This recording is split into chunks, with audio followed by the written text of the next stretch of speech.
Today we are going to see the two important and interesting topics, that is fusion and fission. Actually you know what is nuclear fusion and nuclear fission, but our interest of today's topic is to find out the energy release in nuclear fusion and fission, and finally to compare these two reactions. Actually when we consider about the fusion, it is the fusing of two nuclei. The two light nuclei combine to form the heavier nuclei.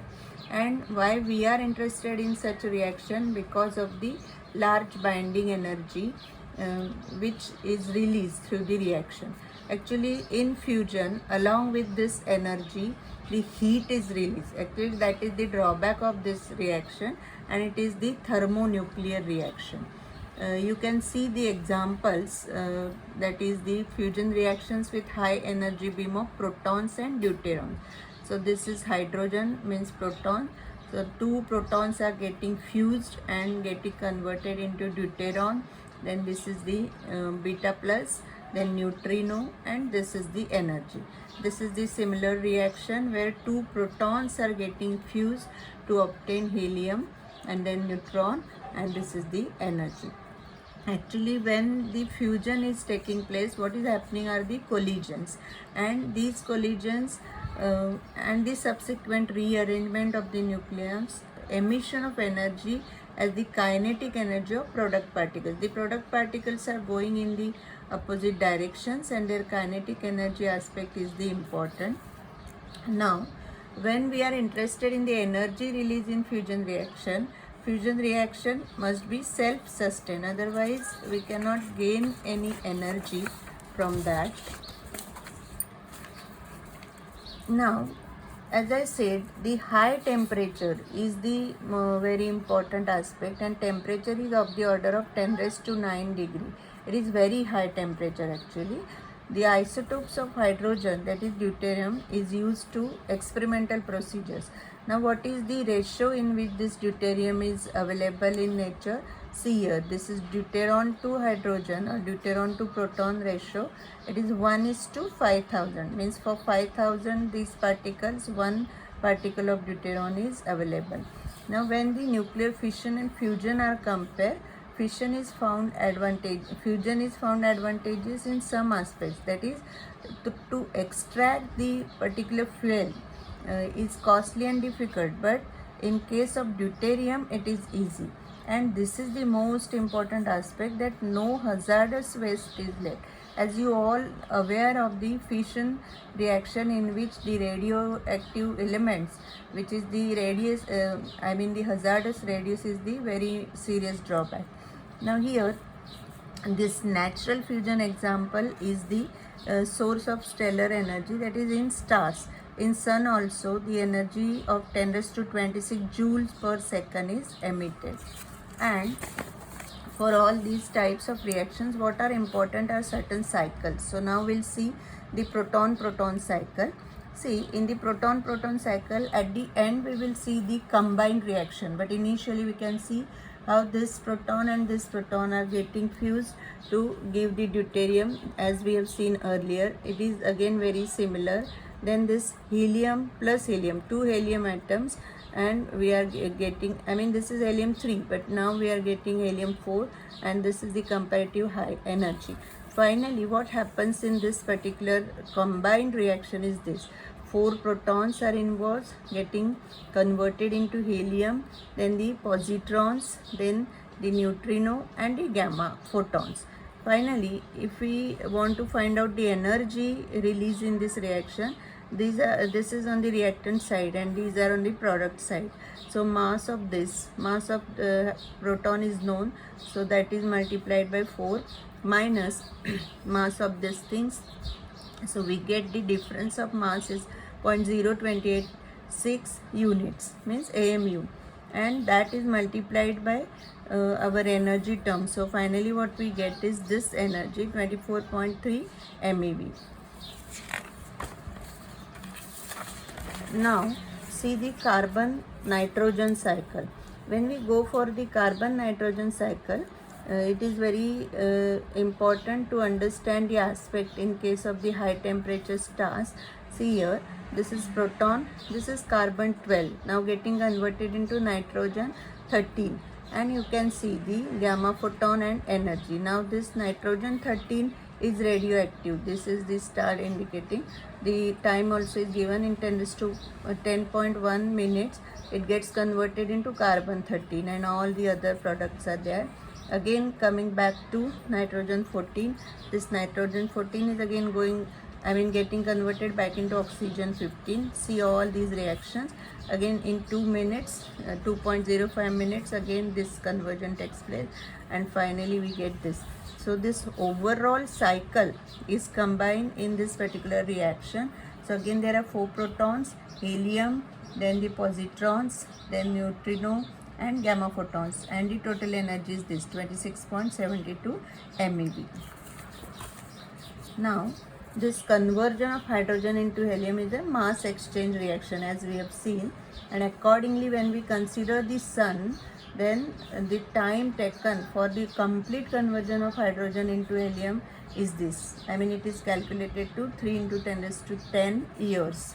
Now when we are interested in fusion, there are 2 more aspects to be understood. That uncontrolled fusion. What will happen if the uncontrolled fusion is considered? It is nothing but the basis of the hydrogen bomb. You must have heard about the hydrogen bomb. So it is based on the uncontrolled fusion.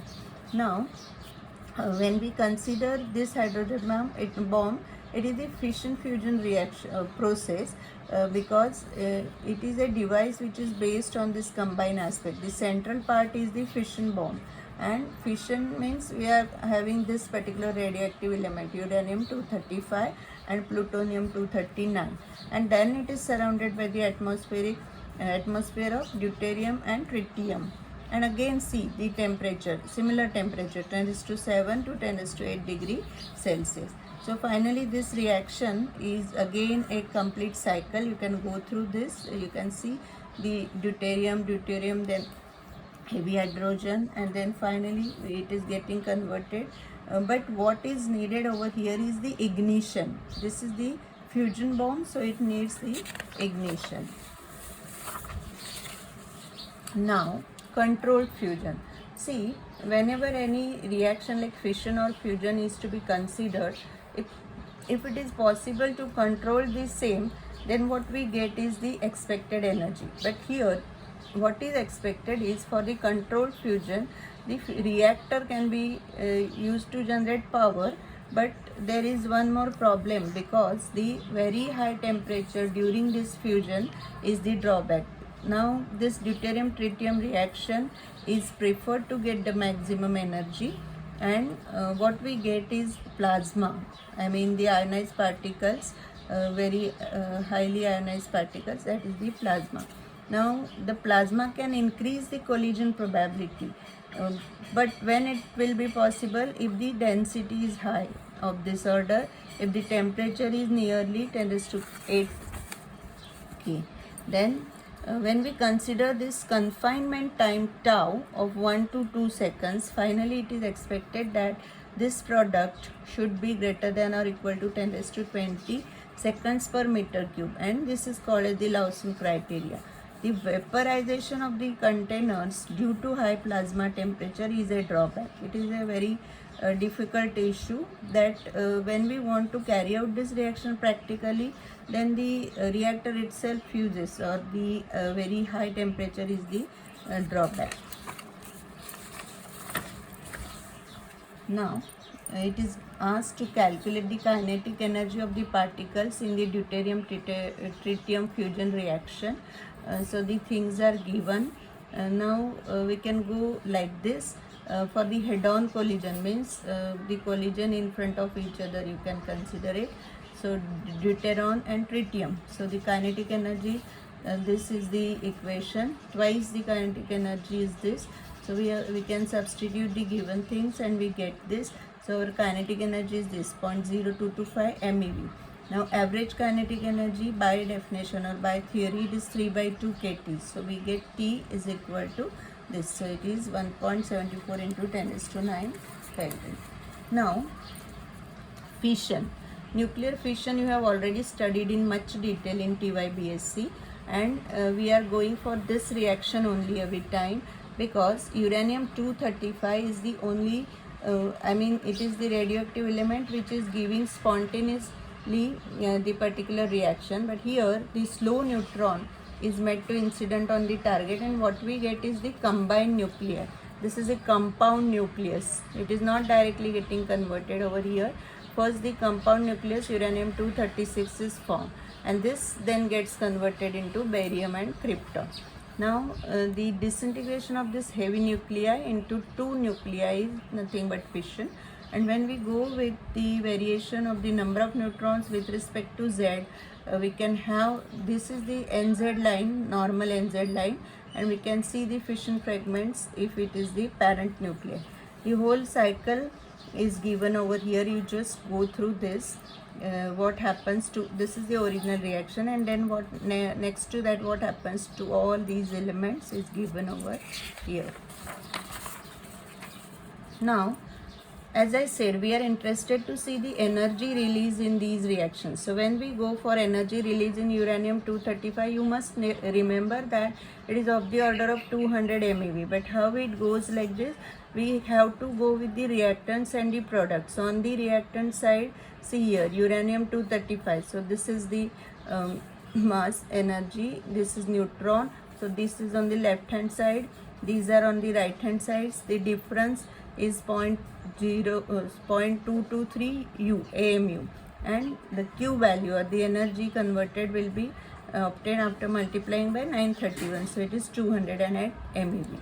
Now when we consider the fission fragments, basically there is a specific method which is the time of flight method, the Lichman's time of flight method, in which the kinetic energies of the fission fragments are measured. See, this is the schematic of that. This is the area where we have this particular target, and after fission means after collision rather, these are the fragments which are going in the opposite side. So here is the detector on one side, here is the detector on the other side. The distance you can see it is different. Then it is the amplifier, this is also the amplifier. After amplifying, the things are given to the oscilloscope. So this is a 3.5 meter long tube, and then the thin nickel foil is kept over here at one end. And when the collision takes place, as I said, these are the fission fragments which are going in the opposite direction. And finally we can have the variation of these number of events and the velocity. So we get these two peaks over here. And how to calculate the energy? The total kinetic energy is 166 MeV. So how it is obtained? See here, kinetic energy of fission fragments obtained from the time of flight method, then the neutrons, then the gamma and beta. So the total energy is 199 MeV. This is also the similar problem, that uranium 236 is fission by neutron, and two fission fragments, their masses are given, and it is asked to calculate the energy. So again we can go in the similar manner. Masses before fission, so these are the sum of things, masses after fission. So this is what we get. So again the difference see here, the term very similar, 0.2214 unit, and the energy will be obtained after multiplying by 931. So finally it is 206 MeV.